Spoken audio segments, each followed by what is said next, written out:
Picture this scene for a moment.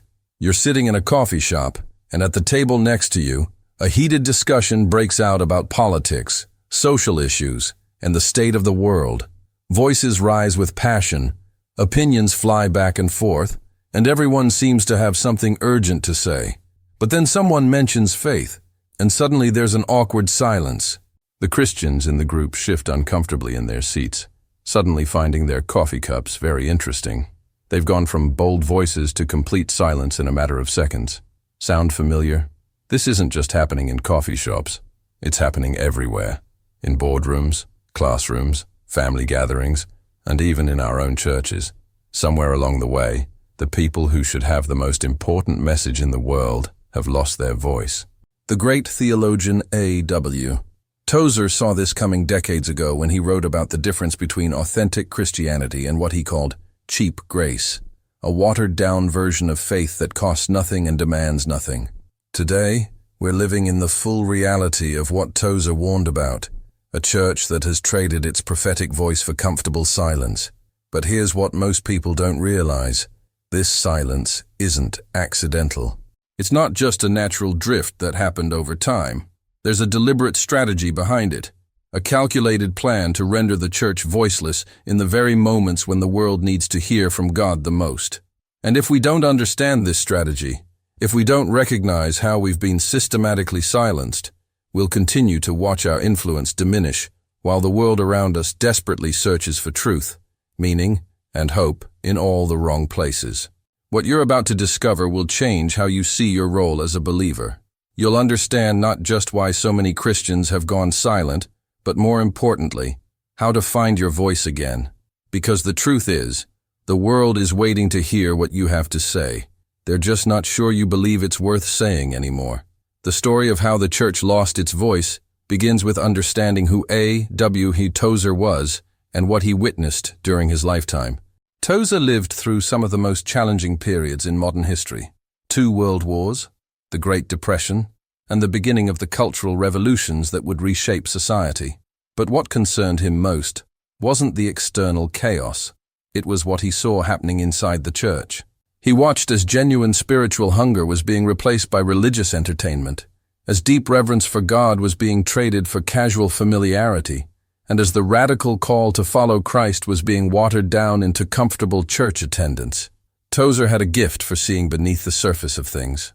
While others celebrated growing church attendance and impressive buildings, Tozer questioned whether anyone was actually encountering God in these experiences. He wrote extensively about what he called the knowledge of the holy, not just knowing about God, but knowing God himself in a personal, transformative way. And what he discovered was deeply troubling.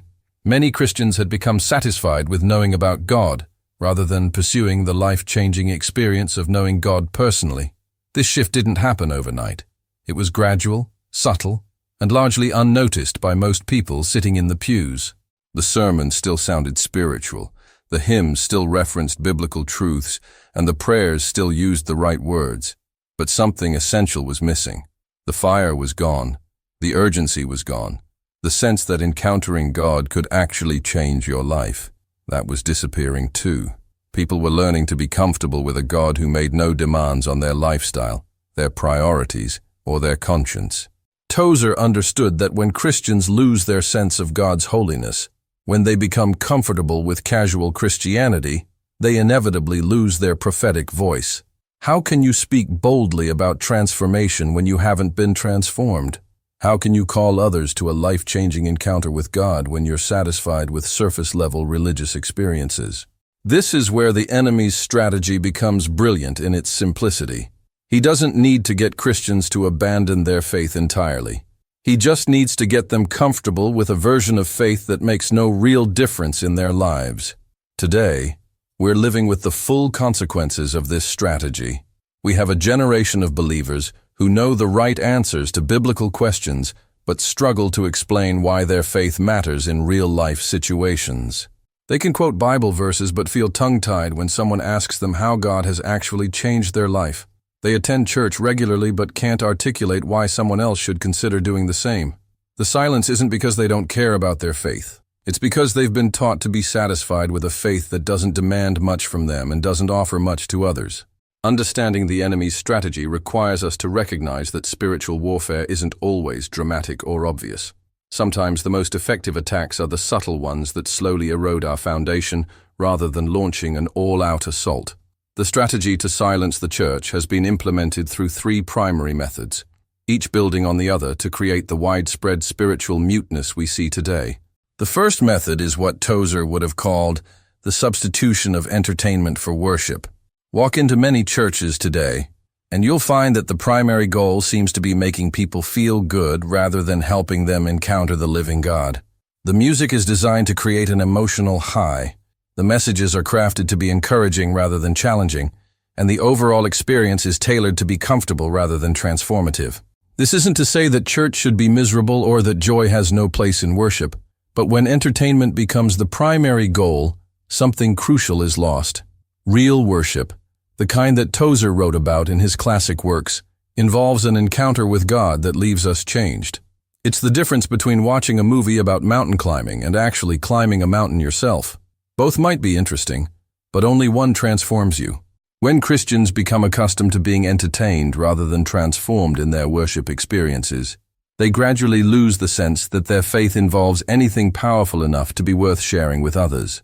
Think about the last time you left a church service feeling like you had genuinely encountered God, not just heard about Him, but actually experienced His presence in a way that challenged or changed something in your life. If you have to think hard to remember such an experience, you're not alone. Many believers have become so accustomed to spiritual entertainment that they've forgotten what it feels like to be in the presence of the holy God who transforms hearts and lives. The second method in this strategy is the gradual redefinition of what it means to be a good Christian. Somewhere along the way, being a good Christian became synonymous with being a nice person who attends church and avoids obvious sins. The radical call to take up your cross and follow Christ, to be transformed by the renewing of your mind, to be salt and light in a dark world. These became optional extras for super-spiritual people rather than the basic expectations of Christian discipleship. Tozer understood that when the standards for Christian living are lowered, the impact of Christian witness inevitably diminishes. If being a Christian simply means being a slightly better version of your secular neighbors, then what do you really have to offer the world? If your faith doesn't produce noticeable changes in how you handle money, relationships, work, and life's challenges, then why would anyone be interested in what you believe? This redefinition has created a generation of believers who are genuinely confused about what they're supposed to be doing as Christians. They've been told that faith is a personal matter, that their job is simply to be loving and kind, and that sharing their beliefs might be offensive or inappropriate. Without a clear understanding of their calling as ambassadors of Christ, representatives of a different kingdom, agents of transformation in their communities, they naturally default to silence when opportunities arise to speak about their faith. The third method, and perhaps the most insidious, is the creation of a false separation between the sacred and the secular. Christians have been taught to compartmentalize their lives. Faith belongs in church and perhaps in their personal devotional time, but it shouldn't intrude into their professional life, their political opinions, their social activities, or their everyday conversations. This compartmentalization has effectively muted Christian voices in exactly those areas where they're most needed. Tozer would have recognized this as completely contrary to biblical Christianity. The God he wrote about in The Pursuit of God and The Knowledge of the Holy is not a God who can be relegated to Sunday mornings and bedtime prayers. He's a God who claims lordship over every aspect of life, who calls his followers to think differently about everything from how they spend their money to how they treat their enemies. When Christians accept the lie that faith should be kept private, they're essentially agreeing to remove their voice from the very conversations where it could make the most difference. Consider how this plays out in practical terms. A Christian business owner faces an ethical dilemma, but doesn't think it's appropriate to consult their faith when making business decisions. A Christian teacher encounters students who are struggling with questions about meaning and purpose, but stays silent about the hope they've found in Christ. A Christian neighbor watches a family go through a crisis, but hesitates to offer prayer or spiritual encouragement because they don't want to impose their beliefs. In each case, the compartmentalization of faith has resulted in missed opportunities to be salt and light in the world. The cumulative effect of these three methods, entertainment replacing worship, lowered standards for discipleship, and compartmentalization of faith has been the creation of a silent church. Not silent in the sense that Christians don't talk about their faith at all, but silent in the sense that their voices carry no real authority, no transformative power, no urgent sense that what they're saying actually matters for eternity. But here's where the hope comes in. And here's where TOZER's teachings become not just diagnostic but prescriptive. The same truths that expose the enemy's strategy also point the way toward recovering our voice. The path back to bold, authentic Christian witness begins with rediscovering what TOZER called the knowledge of the holy, a genuine, personal, transformative encounter with the living God. TOZER taught that the problem with most Christians isn't that they don't know enough about God, but that they've settled for knowing about God rather than knowing God himself. There's a world of difference between these two kinds of knowledge. You can know a lot about a famous person by reading their biography, watching documentaries about them, and following their social media accounts. But knowing about them is completely different from actually spending time with them, hearing their voice, understanding their heart, and being impacted by their presence. Too many Christians have settled for biographical knowledge of God. They know the stories about him, they can recite facts about his attributes, and they understand theological concepts related to his nature. But they've never developed the kind of personal relationship with God that TOZER described as the pursuit of God, an active, ongoing, passionate quest to know him more deeply and experience his presence more fully. This personal knowledge of God is what gives Christians their voice. When you've actually experienced God's forgiveness, when you've felt his peace in the middle of chaos, when you've seen him provide in impossible circumstances, when you've been changed by his love, then you have something real to share with others. Your testimony isn't just religious theory, it's personal experience. Your faith isn't just inherited tradition, it's living reality. The first step toward recovering your voice as a Christian is cultivating what TOZER called the habit of the presence of God. This means developing a conscious awareness that God is with you throughout your day, not just during designated spiritual activities. It means learning to recognize his voice, to sense his guidance, and to experience his peace in the middle of ordinary life circumstances. This isn't about having mystical experiences or achieving some kind of super spiritual status. It's about taking seriously the biblical promise that God desires to have an intimate relationship with his children. When Jesus said he would never leave you or forsake you, he meant it. When Paul wrote about praying without ceasing, he was describing a lifestyle of ongoing communion with God. When the psalmist talked about meditating on God's law day and night, he was painting a picture of someone whose thoughts naturally turn to God throughout the day. Developing this awareness requires intentionality. You don't accidentally cultivate intimacy with God any more than you accidentally develop a close friendship with another person. It requires time, attention, and genuine desire to know him better. But the payoff is enormous. When you know God personally, when you've experienced his character firsthand, you naturally become someone who can speak about him with authenticity and authority. The second element in recovering your Christian voice involves what TOZER called holy dissatisfaction, a refusal to be content with spiritual mediocrity. This means raising your personal standards for what it means to follow Christ, not in a legalistic way, but out of genuine love for God and desire to honor him with your life. Holy dissatisfaction looks at the gap between what the Bible describes as normal Christian living and what passes for Christianity in many churches today, and it refuses to accept that gap as inevitable. It reads about the early Christians turning the world upside down and asks, why isn't that happening today? It considers Jesus' promise that his followers would do even greater works than he did, and wonders where those greater works are. It takes seriously Paul's description of Christians as ambassadors of Christ and asks what kind of ambassadors we're actually being. This dissatisfaction isn't critical or judgmental toward other believers. It's simply an honest recognition that there's more available to us in our relationship with God than most of us are experiencing. TOZER often wrote about Christians who were satisfied with far less than God wanted to give them, like people living in poverty while sitting on buried treasure. The treasure is there, but it requires effort to dig it up and claim it. When you develop this holy dissatisfaction, you naturally become less willing to accept silence as your default mode. You begin to see opportunities to speak about your faith not as burdens to be avoided, but as privileges to be embraced. You recognize that people around you are hungry for exactly what you have to offer, even if they don't realize it yet.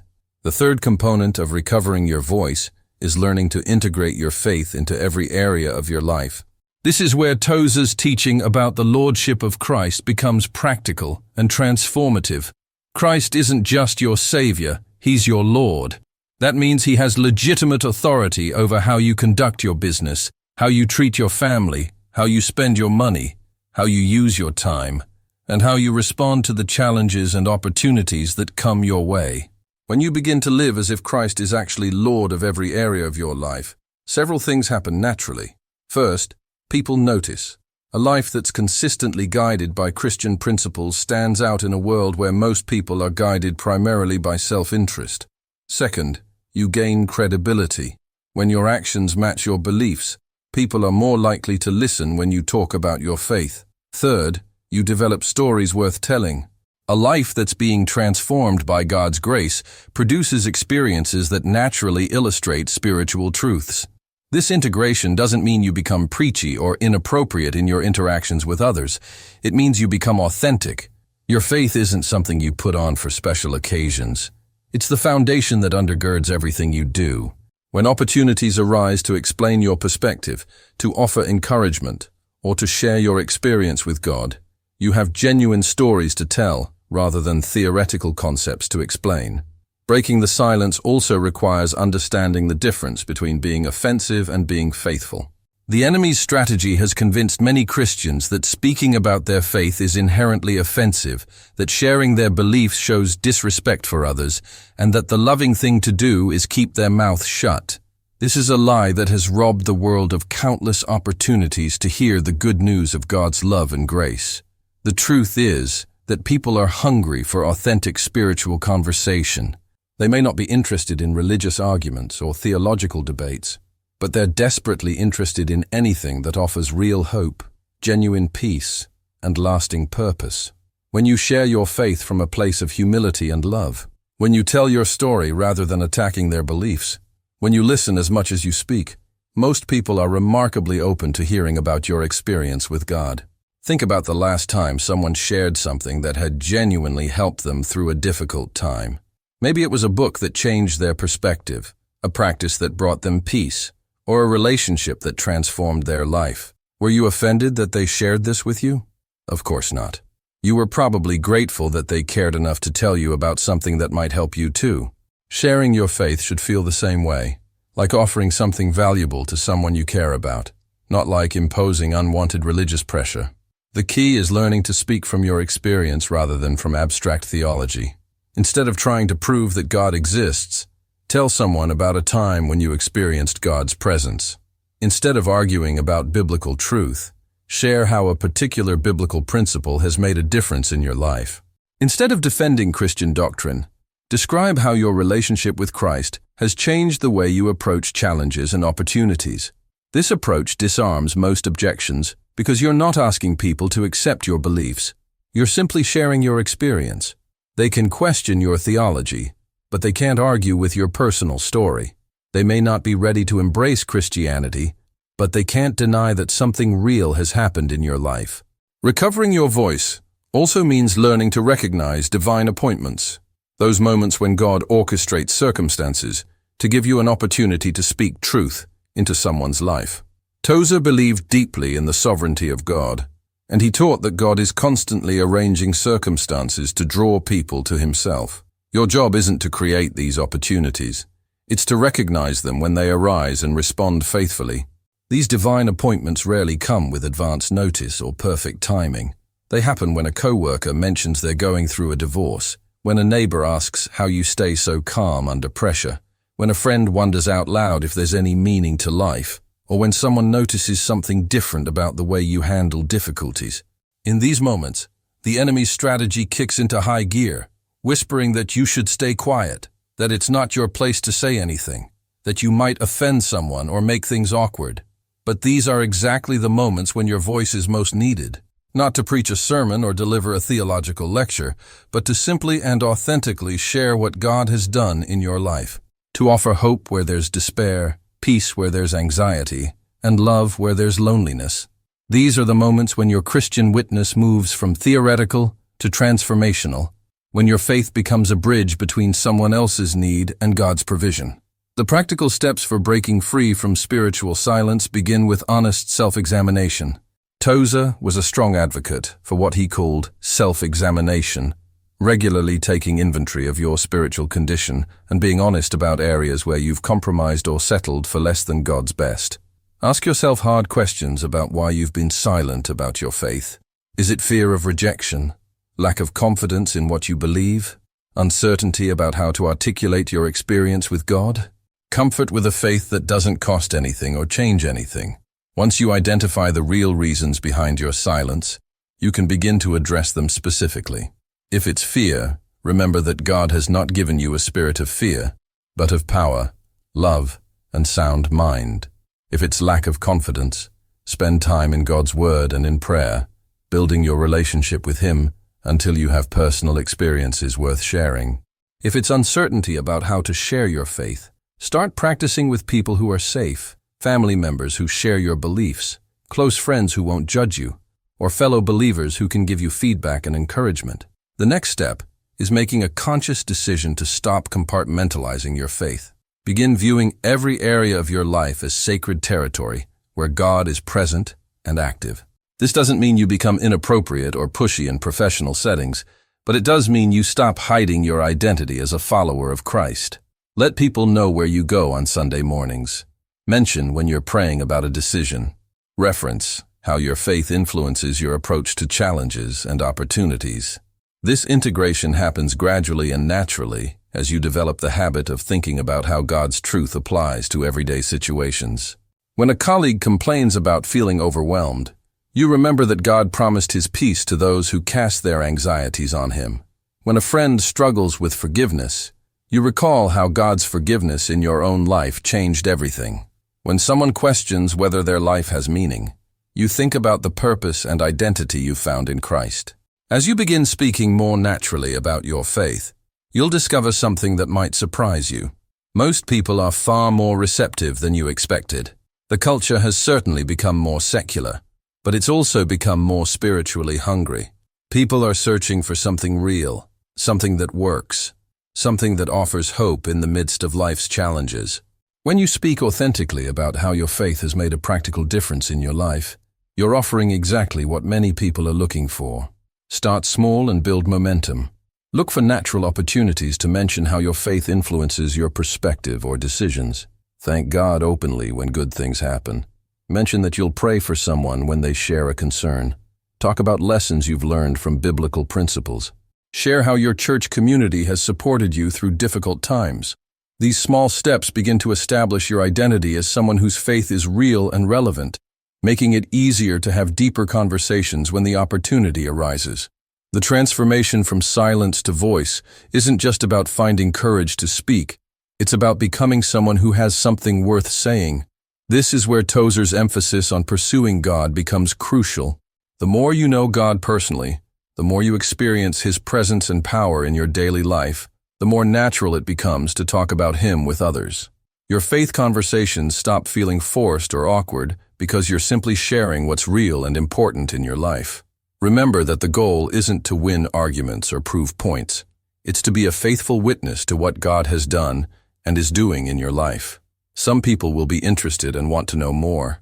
Others will be polite but not particularly engaged. A few might even be hostile or dismissive, but your job isn't to control their response. Your job is to be faithful in sharing the hope that's within you, with gentleness and respect. As you develop this lifestyle of authentic Christian witness, you'll begin to understand what TOZER meant when he wrote about Christians being God-conscious rather than just church-conscious. Your awareness of God's presence and activity won't be limited to Sunday mornings or formal religious settings. You'll recognize His hand in everyday circumstances, sense His guidance in ordinary decisions, and experience His peace in the midst of normal life challenges. This God consciousness naturally overflows into conversations with others, not as religious propaganda, but as shared experience of someone who makes life better, richer, and more meaningful. The enemy's strategy to silence the church has been remarkably successful, but it's not irreversible. Every time a Christian chooses to speak authentically about their faith, every time someone shares their personal experience with God, every time a believer refuses to compartmentalize their relationship with Christ, the strategy loses a little more of its power. The silence can be broken, one voice at a time, one conversation at a time, one faithful witness at a time. The world is waiting to hear from you. Not perfect theology or polished presentations, but honest accounts of how God has met you in your need, changed your perspective, and given you hope for the future. Your voice matters because your experience with God is unique. No one else can tell your story. No one else has walked your path or learned your lessons or received your particular revelations of God's character and grace.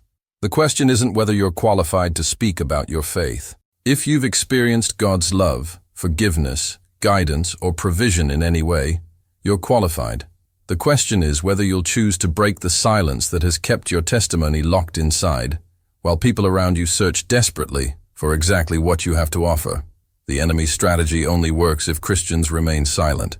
Your voice, authentic, humble, and filled with personal experience of God's goodness, is exactly what can break that strategy and restore the church's prophetic witness in a world that desperately needs to hear from heaven.